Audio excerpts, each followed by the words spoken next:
Welcome to SethCraft. I'm currently building a 20 by 30 workshop and it's time to install my ceiling. I'm using a vinyl corrugated panel to put up here on the insulation. This is normally used for, say, a greenhouse roof, but in this case I think it's going to look quite nice on the inside.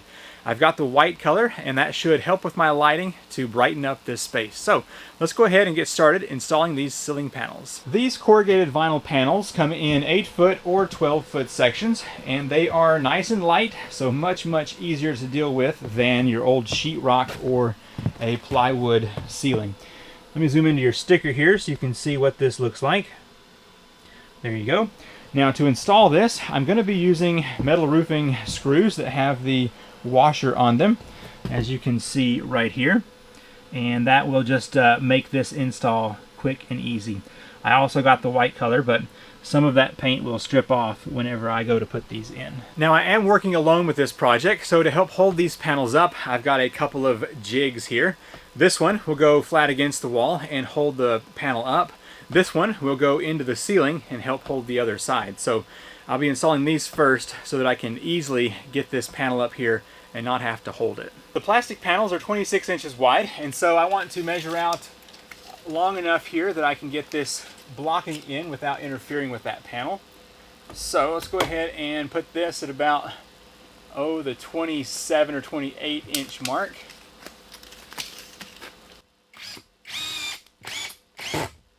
Alright, as you can see, that's nothing fancy, just enough to hold that panel up while I can go to the other end and put some screws in it down there. In this corner I have a wire coming down which will be used for some future lights. So to allow that to pass through the panel, I'm just going to quickly cut a 1/2 inch by 1/2 inch knockout here on this corner, just using a razor blade. I'm going to set my impact driver up here on top of the ladder so I have it ready to put the screws in. This vinyl panel is fairly lightweight, but what's difficult about it is getting it lined up correctly. That can be a real issue here. So what I'm going to do is get this piece slid up into that support piece that I installed. Alright, so you can see the dilemma there. It's got to be flush up against this far side over here and this side over here and not have any ripples or be too close that way, if that makes any sense. When I have the first screw in there, I'm going to move the ladder over a bit and put another one in.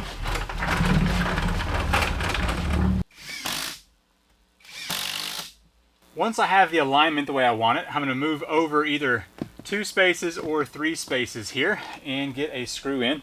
Once I pick my spacing, I'm going to be consistent across the rest of the panels so that I have everything where I want it. So this next screw is going to go in this one right here because there's going to be an overlap of the next panel here, so I want to step back one. Now one thing I found, if you press up on the panel, you can oftentimes see where the truss is up underneath, right there.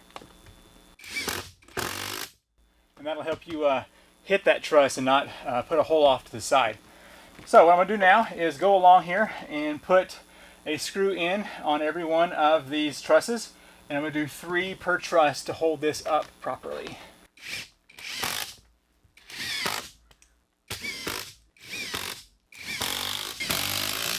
I now have the first sheet of this ceiling done. Now you'll notice over here there is one more of the trusses that is not screwed in yet, and that's because I have this extra 3-foot gap over here. And so what I'm going to do is cut that 36 inches and it will rest right up in here, and I'll be able to put my screws in and hold both pieces together. And then I'll have one more truss over here that'll hold this side, and that will lock in this last piece. So it'll go consistently all the way to the wall. Now it's time to move on to the next piece, which is where it gets a little tricky for alignment. So once again, I'm going to step back about 27 or 28 inches, put my jig up here, and that will hold my panel in place. I'll step back over here and begin putting the first screw in, and then I'll have to step back over here again with the ladder and line things up so that it's not wavering left or right and it is straight on.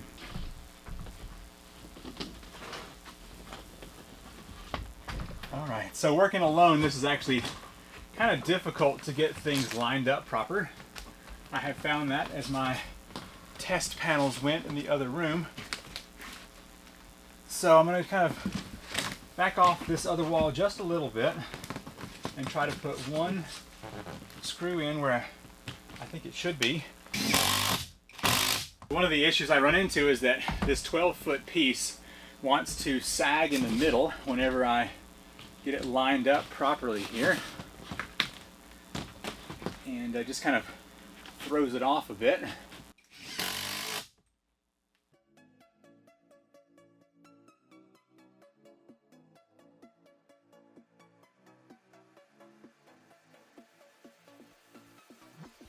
Now this panel right here needs to be cut because I have a receptacle up here on the ceiling for some lighting. And so I'm going to use a razor blade to just cut this out. I'm just going to simply pull this up here and then match where my box is, and then just begin to cut that. You might be tempted to try and use a saw on this stuff, but let me just tell you, that's not going to end well, because a saw will end up just shredding this stuff and turning it into a bunch of sawdust. So definitely you want to just cut it with a razor blade here. Alright, that was pretty good. Now I'm noticing that the other piece that's going to go right here will overlap and also have to be trimmed down, so we'll get to that in just a bit.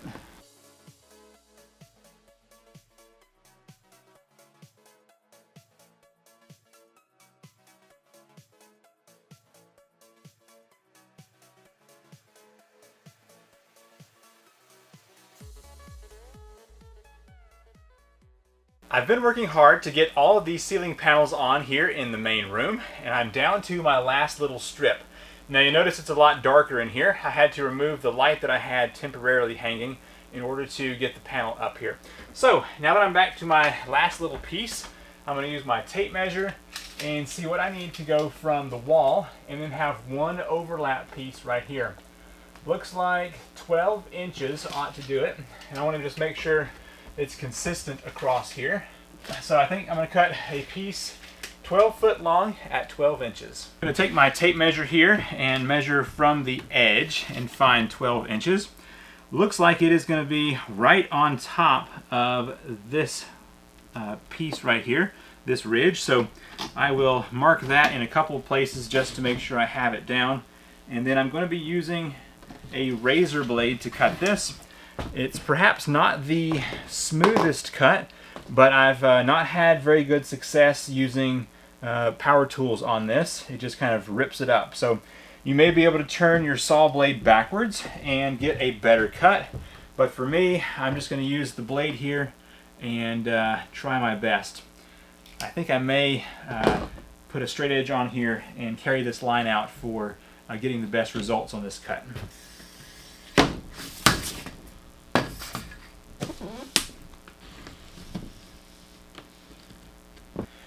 Okay, that method seems to be decent.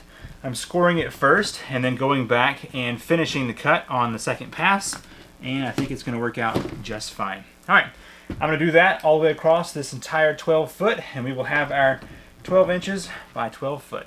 The cut on this piece was pretty good, I think, so I'm trying to decide if I want the factory edge lining up with the previous panel or if I want that against the wall.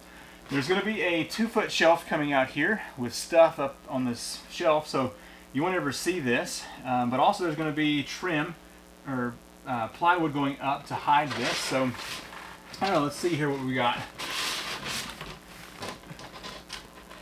Yeah, I think this will be fine, keeping this edge right here. So there is one more thing I have to do. I've got a wire in this corner, so I want to trim this down to fit around that real quick.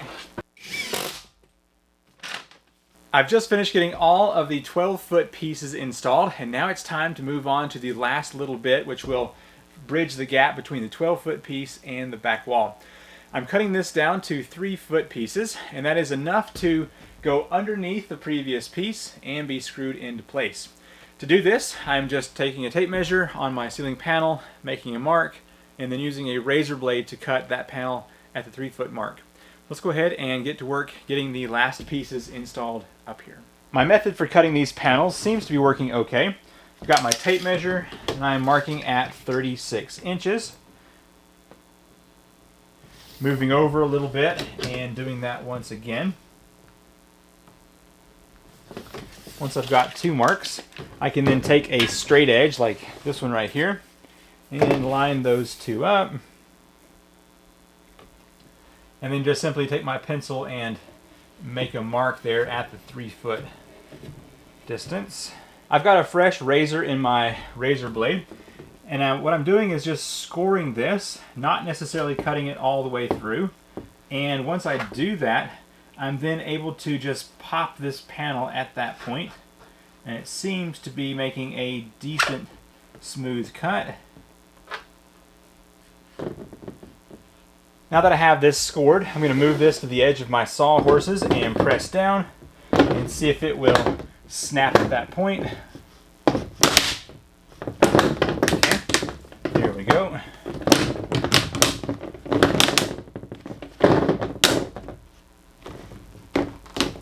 Alright, and that seems to be a pretty straight cut there on that.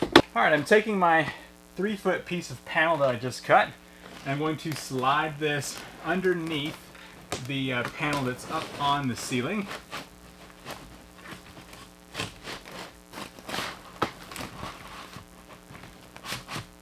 Line that up where I want it, and then I'm going to use some of those same screws as before to get this attached up here.